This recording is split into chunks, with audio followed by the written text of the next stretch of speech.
Etter fjorårets vellykkede far-sønn-tur fra Harestua til havet, har Benjamin og jeg kjørt nordover i år. Vi vil oppleve denne flotte delen av vårt langstrakte land. De fleste som reiser opp hit kommer for naturens skyld, og det gjør vi også.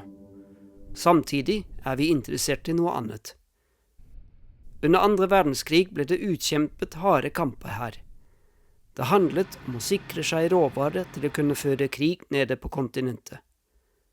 Etter at Narvik ble gjenerobret av de allierte styrker, var Bjørnfjell tyskernes siste base.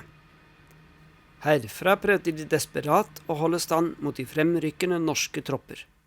I nordnorsk tropevarme skal vi lete etter spor fra disse kampene.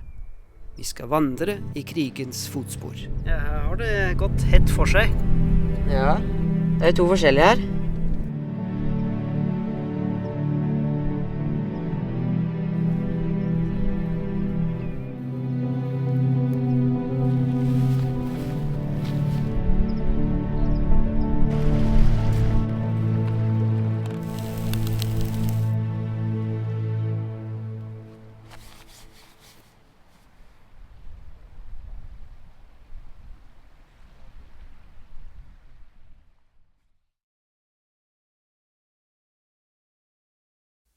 Etter at kampen om høyde 620 var vunnet, fortsatte de norske troppene mot høyde 698 og grensen mot Sverige.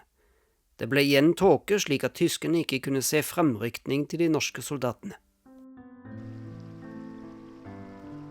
Vi har kommet oss tilbake til teltet etter å ha sett restene fra krigen på høyden 620. Selv om solen aldri går ned på sommerstid her oppe i nord, vil den forsvinne bak det store fjellet i noen timer, og luften blir litt svalere når vi skal hvile. Ja, nå er vi i hvilestillingen vår. Ja. Godt å hvile her. Ja, det er det. Er du sliten? Ja. Skal du få en nattaklem? For at de hadde slip. Ikke at de slipper. Fenrik Nordmann lå i stilling mellom høyde 698 og Holmvann. Det er nesten her hvor vi har slått leir. Han skrev at det begynte å klanne opp ut på formiddagen, og det ble pent vær. De tørket klær og rettet på teltet. Men fred var det ikke. På grunn av bedre sikt begynte tyskerne å bruke sine våpen for lange distanser, og slengte sine stålbomber høyt til værs, slik at de etter en stor bue i verste fall falt rett i hodet på de norske soldatene.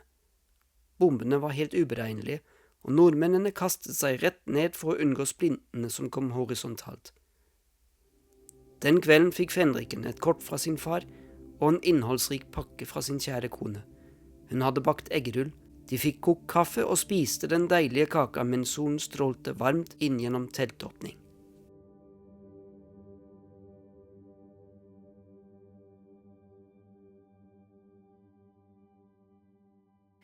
Søndag 2. juni presis klokken 7 går de norske til angrep.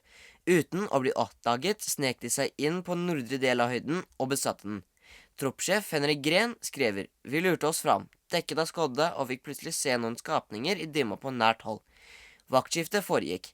De ante fred og ingen fare inntil de fikk maskingeværsalver over seg. I det samme skodda lettet ble en morderisk skyting. Nok en av guttene måtte bøte med livet for hodeskudd.» I dag skal vi opp på høyde 690 og grenserøys 267. Der er det tegnet inn mange skytesteder på kartet vårt. Fjellkanten er bratt, og det er ikke lett å finne en vei opp dit. Vi valgte en rute østover fra Holmvassbu. Da vi kom opp på platået, tok det ikke lang tid før vi fant de første tyske stillingene. Tyskerne hadde fått flere bombekastere. Bombene slo ned overalt, noe som virket fryktelig på nervene. Det pågikk stillingskrig noen dager. En av disse dager kom 7 tyske fly lavt over de norske stillinger. De ventet på kuleregn, men ingen kule kom. I stedet kom det noen røde lapper med påskrift om at kampen var meningsløs, fordi engelskmennene ville reise fra Norge.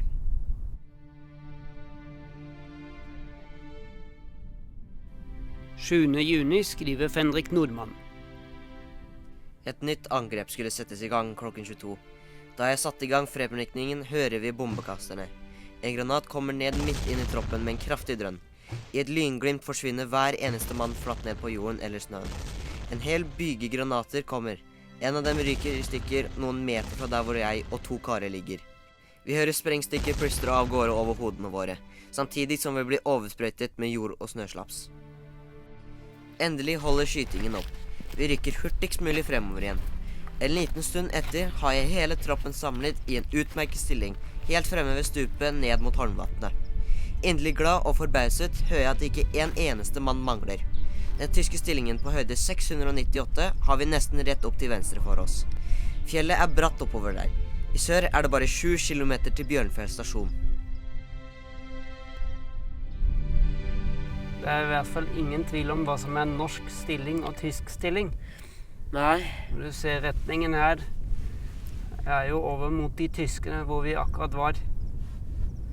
Så her satt nok de norske etter at de hadde kommet opp på høyden. Det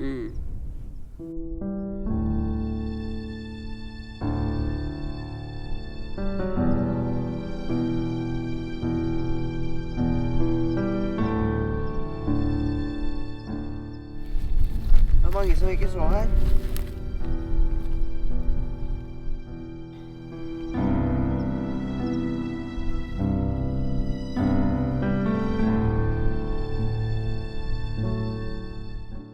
Fenrik Normann skriver: Uviss og spent møter jeg fram ved kompanikommandoet.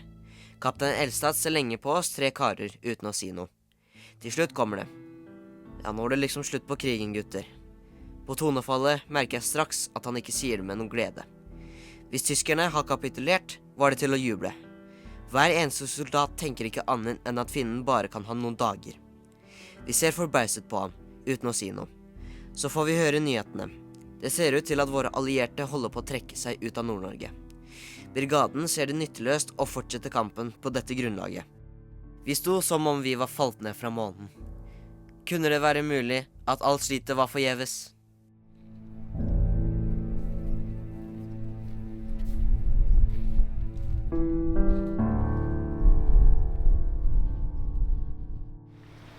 Hva tenker du over det du har sett der oppe?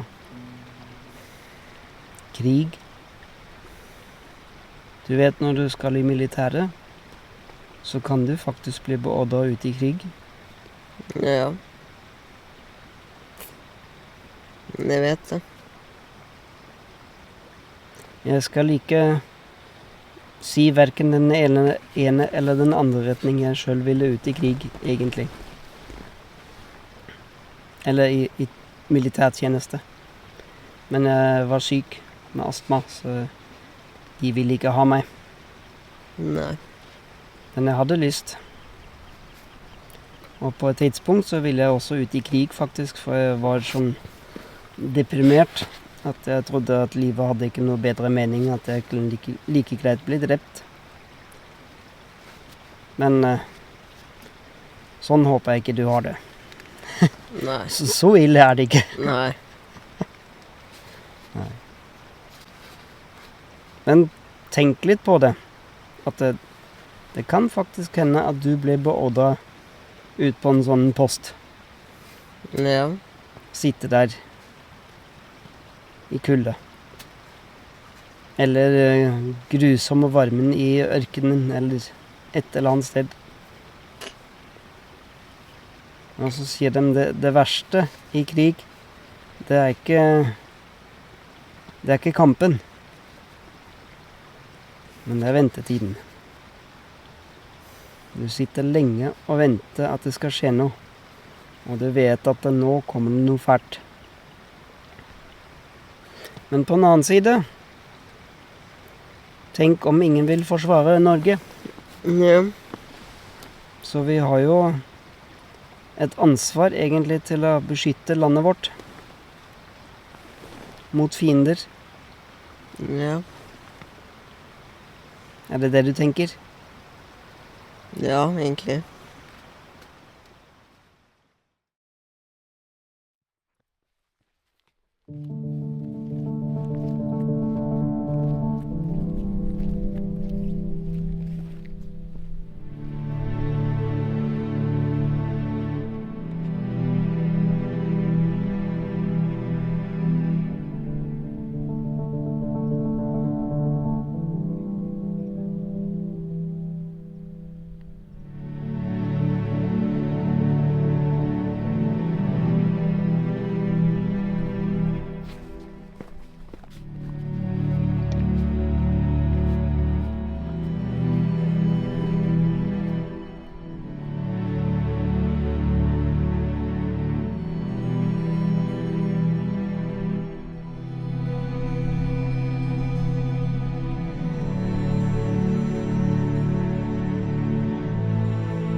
På vei tilbake til Narvik stopper vi langs Holmelva rett overfor Øvre Jernvannet for å overnatte.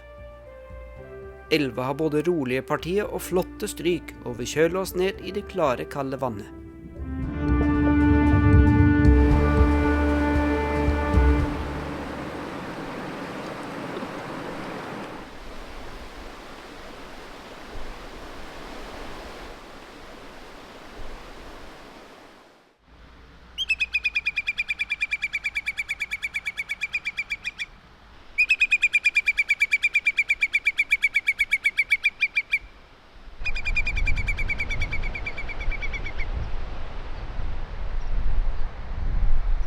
Jeg følger en småspove for å fange opp lyden. Plutselig står jeg foran et minnesmerke. Her lå en gang en fangeleir for jugoslaviske fanger som bygde veien vi kjører på. I løpet av 5 uker døde nesten 250 fanger. Jeg er godt kjent med tyske konsentrasjonsleirer. Jeg vokste opp bare noen få kilometer fra Buchenwald og har også besøkt Auschwitz. Dette er bare en liten leir, men jeg tenker på at bak hver eneste død fange finnes et verdifullt menneskeliv som har gått tapt.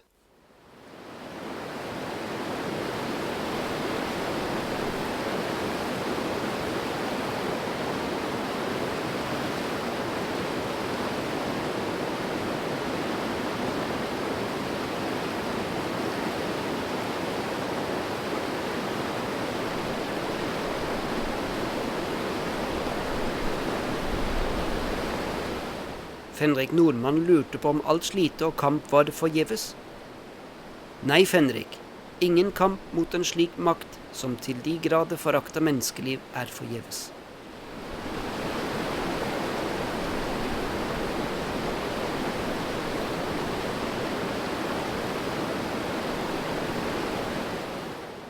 Jeg fortalte Benjamin om Dietrich Bonhoeffer da vi lå i teltet sist natt. Dietrich Bonhoeffer i Tyskland Ja. under andre verdenskrig. Og han var prest. Han var en god kristen prest. Og holdt seg til Bibelen og prøvde å være et godt menneske. Men han var faktisk med å planlegge attentat på Hitler. Mm. For da mente han at det var riktig å gjøre. For han sa at når bussjåføren kjører over de små barna på gata, Mm. så må vi som sitter ombord i bussen prøve å ta ut bussjåføren. Så attentatet det mislykkes jo. Han ble ikke drept i det. Og så ble han tatt, han Dietrich Bonhoeffer, og døde i konsentrasjonsleir 14 dager før krigen var slutt. Mm. Men han ville gjøre noe godt for landet sitt. Befri Tyskland fra tyrannen. Mm. Vi må kjempe for det som er rett og godt. Det er viktig, det. Mm. Dietrich skrev et dikt i konsentrasjonsleiren før han ble henrettet. Det ble til en sang som også er blitt oversatt til norsk. På Oase i sommer hørte jeg den for første gang framført av Levi Bergerud. Jeg tenkte på denne sangen da jeg våknet en morgen og kom meg ut av teltet.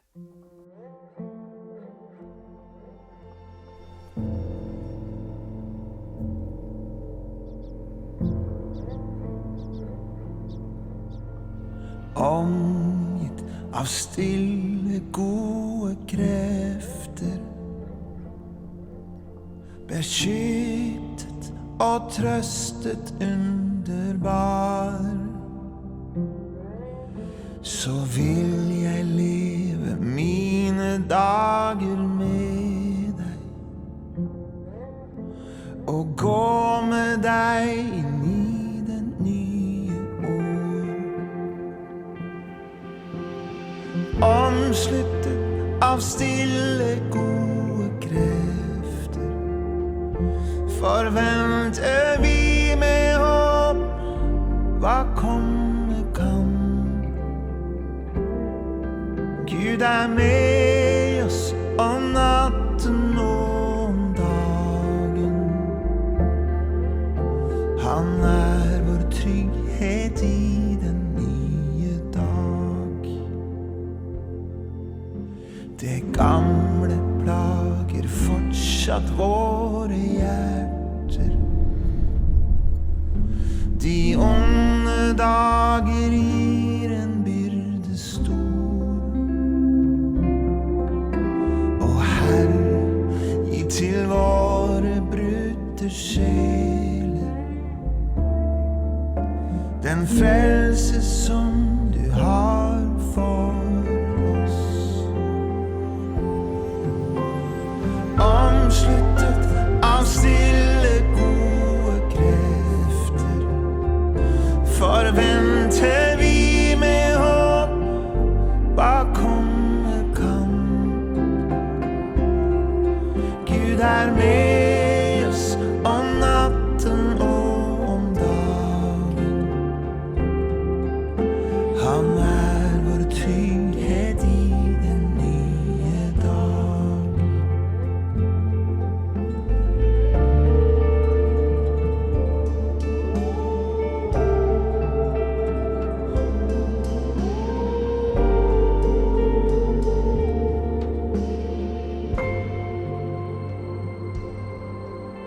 Og gir du oss av begeret det bitre, av lidelse fylt til øvre rand. Vi tar imot med takk uten å skjelve, ifra din gode kjærlige hånd. Omsluttet av stille gode krefter forventer vi med håp hva komme kan. Gud er med oss om natten og om dagen. Han er vår trygghet i den nye dag. Omsluttet av stille gode krefter forventer vi med håp hva komme kan. Gud er med oss om natten og om dagen. Han er vår trygghet i den nye dag.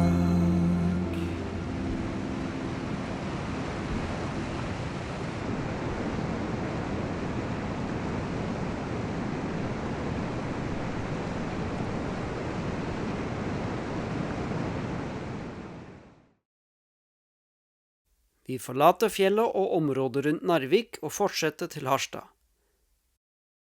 Her ligger Trondenes fort med noen av de få kanonene som står igjen etter krigen. Tyskerne bygde slike kanoner langs hele den norske kysten. De kalte det Festung Norwegen.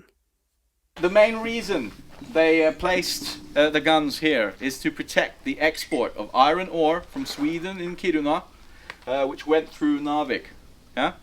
Now I've been told, don't quote me on this, but apparently 80% of the iron ore used by the German army for ammunition came from this Kiruna source. It's a very high quality, even today, one of the biggest mines in the world. This is the only one which is being preserved and is available to visit.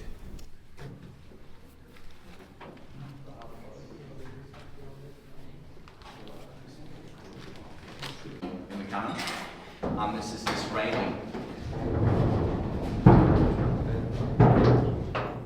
Disse kanonene skulle forsvare kysten mot en invasjon som aldri kom. Slik har selve landet Norge bidratt med å felle nazistene i Tyskland, av mangel på grunn av de over 300 000 soldater som var stasjonert her. You got a friend. Dietrich Bonhoeffer fikk aldri oppleve krigens slutt, men kanskje Fenrik Nordmann. Og freden de kjempet for, nyter vi fortsatt her i dette vakre landet, Norge.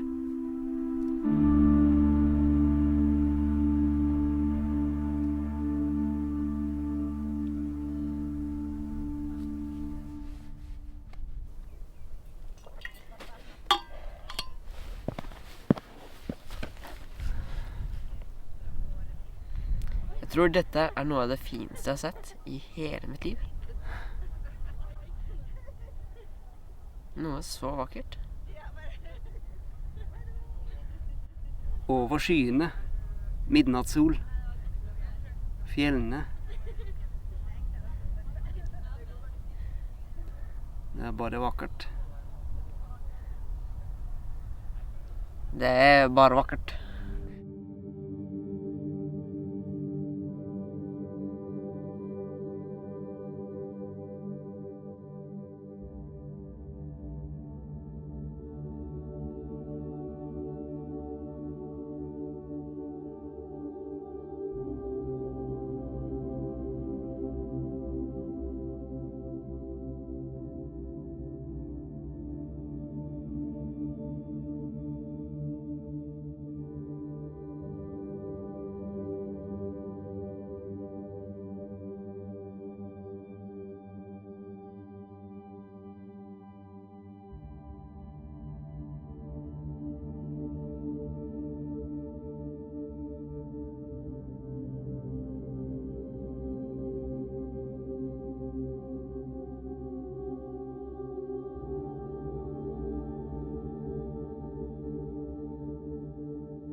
Min kone er ikke like interessert i krigshistorie. Derfor kommer hun etter med fly til Harstad for å bli med på veien sørover igjen. Denne gang tar vi kystriksveien og krysser Polarsirkelen ute på havet. Takk for en flott ferie, herre, og beskyttelse på reisen.